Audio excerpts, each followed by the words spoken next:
आकाशवाणी मध्य प्रदेश से प्रस्तुत हैं प्रादेशिक समाचार।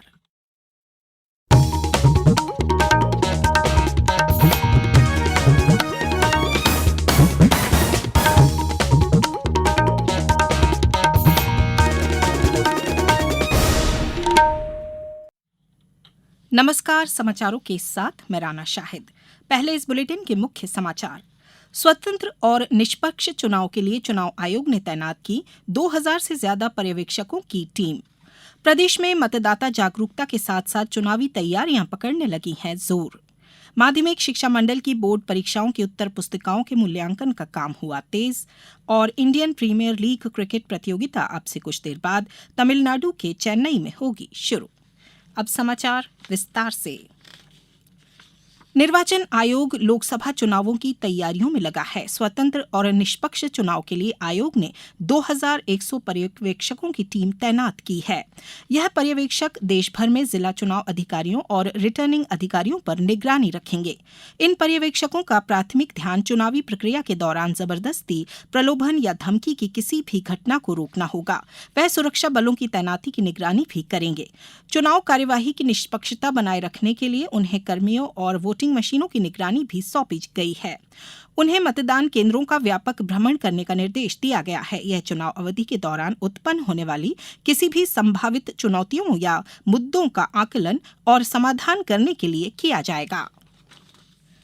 प्रदेश में मतदाता जागरूकता के साथ साथ चुनावी तैयारियां जोर पकड़ने लगी हैं। मुख्य निर्वाचन पदाधिकारी अनुपम राजन ने राज्य स्तरीय मीडिया मॉनिटरिंग प्रकोष्ठ और सोशल मीडिया प्रकोष्ठ का निरीक्षण किया। श्री राजन ने फेसबुक और इंस्टाग्राम में किए जा रहे प्रचार के व्यय की जानकारी उपलब्ध कराने के निर्देश दिए हैं। मंडला में आज भाजपा प्रत्याशी फग्गन सिंह कुलस्ते ने नामांकन पत्र जमा किया। इस अवसर पर मुख्यमंत्री डॉ मोहन यादव ने जेल ग्राउंड के पास सभा को संबोधित किया।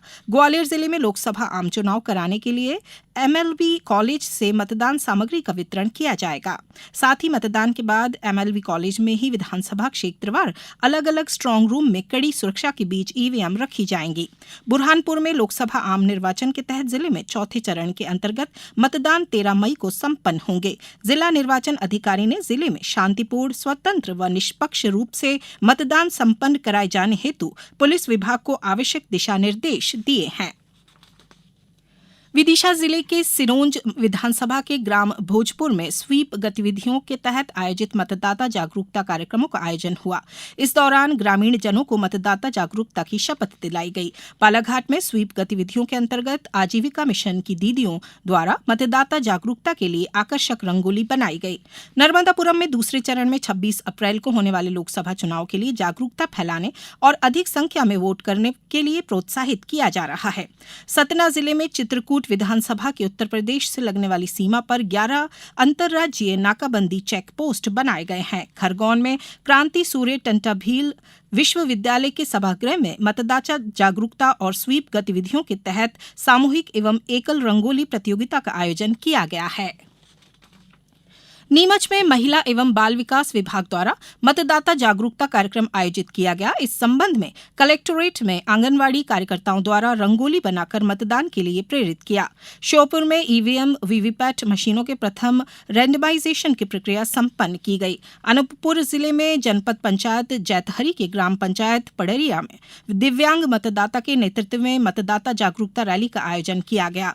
देवास जिले के समस्त विकासखंडों के मास्टर ट्रेनर्स को जिला पंचायत सभा कक्ष में प्रशिक्षण दिया गया। आगरमालवा में ईवीएम मशीनों को विधानसभा क्षेत्रवार आवंटित कर दिया गया है। खंडवा में ईवीएम एवं वीवीपैट मशीनों के प्रथम रैंडमाइजेशन का कार्य मान्यता प्राप्त राजनीतिक दलों की उपस्थिति में किया गया।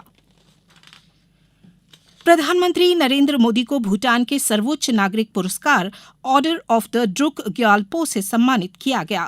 भूटान नरेश जिग्मे खेसर नामग्याल वांगचुक ने आज थिम्पू में प्रधानमंत्री को यह पुरस्कार प्रदान किया। इस अवसर पर श्री मोदी ने कहा कि यह उनके जीवन का बहुत बड़ा दिन है। उन्होंने कहा कि हर पुरस्कार अपने आप में विशेष होता है, परंतु जब दूसरे देश से पुरस्कार मिलता है तो इससे मालूम चलता है कि दोनों देश सही रास्ते पर आगे बढ़ रहे हैं।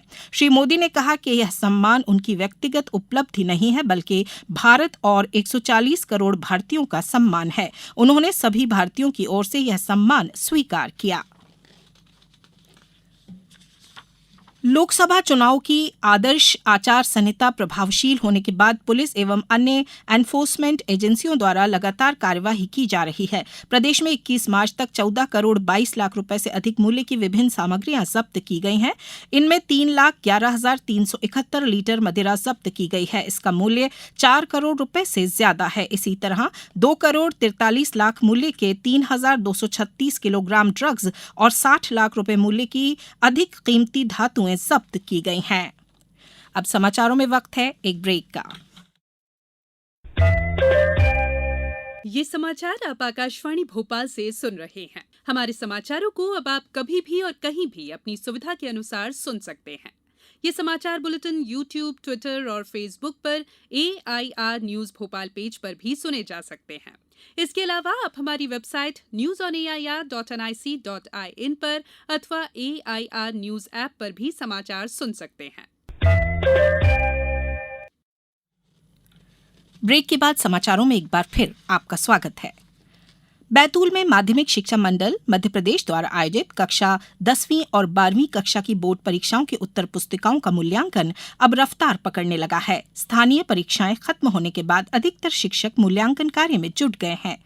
लगभग एक माह के दौरान कक्षा 10वीं एवं 12वीं कक्षा की 1,49,527 उत्तर पुस्तिकाओं का मूल्यांकन हो चुका है, जिसमें कक्षा 10वीं की 89,179 एवं कक्षा 12वीं की 60,348 कॉपियां शामिल हैं। शेष बची लगभग 36,000 उत्तर पुस्तिकाओं के मूल्यांकन के लिए 31 मार्च समय सीमा तय की गई है। गौरतलब है कि बोर्ड परीक्षाओं के मूल्यांकन के लिए बोर्ड ने समन्वयक संस्था उत्कृष्ट हायर सेकेंडरी स्कूल बैतूल को मूल्यांकन केंद्र बनाया गया है।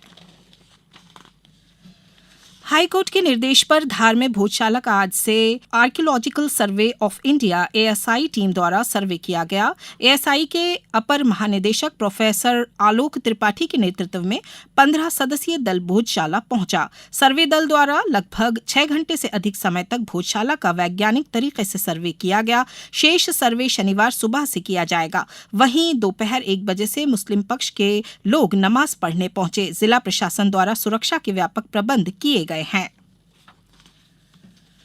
नवभारत साक्षरता कार्यक्रम के तहत शहडोल जिले में 22,000 नव साक्षरों ने परीक्षा दी है। जिला साक्षरता मिशन प्राधिकरण की प्रौढ़ शिक्षा अधिकारी सावित्री सोनी ने बताया कि इस परीक्षा में 15 वर्ष के ऊपर के नव साक्षर शामिल हुए। जिले के सभी 5 विकासखंडों के प्राथमिक और माध्यमिक स्कूलों में परीक्षा का आयोजन किया गया था। जयसी नगर विकासखंड में सबसे अधिक 5,260 नवसाक्षरों ने परीक्षा दी है और सबसे कम बुढ़ार विकासखंड में 3,559 नवसाक्षर परीक्षा देने पहुंचे। जिला जेल के 44 बंदी भी साक्षरता परीक्षा में शामिल हुए। इसमें 24 पुरुष और 20 महिलाएं थीं। Indian Premier League cricket tournament आज से तमिलनाडु के चेन्नई में शुरू होगा। शुरुआती मैच पिछली बार की चैंपियन चेन्नई सुपर किंग्स और रॉयल चैलेंजर्स बेंगलुरु के बीच होगा। यह मैच चेन्नई के एम ए चिदम्बरम स्टेडियम में रात 8 बजे से खेला जाएगा। इस बार चेन्नई सुपर किंग्स की कप्तानी अनुभवी खिलाड़ी महेंद्र सिंह धोनी की जगह ऋतुराज गायकवाड़ करेंगे। अब कुछ समाचार संक्षेप में।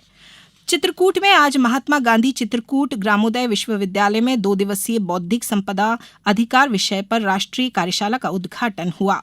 खंडवा में विश्व जल दिवस के उपलक्ष्य में सीता बावड़ी और रामेश्वर कुंड पर विशेष सफाई अभियान चलाया गया, जिसमें समस्त सफाई मित्र सम्मिलित हो रहे।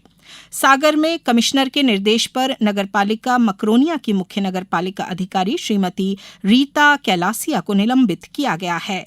मध्य प्रदेश मदरसा बोर्ड की हाई स्कूल एवं हायर सेकेंडरी उर्दू माध्यम परीक्षा सत्र 2024 के लिए आवेदन पत्र अधिकृत अध्ययन केंद्रों के माध्यम से ऑनलाइन भरे जाने की तिथि 23 अप्रैल तक बढ़ा दी गई है। इस बुलेटिन में बस इतना ही। दीजिए इजाजत। नमस्कार।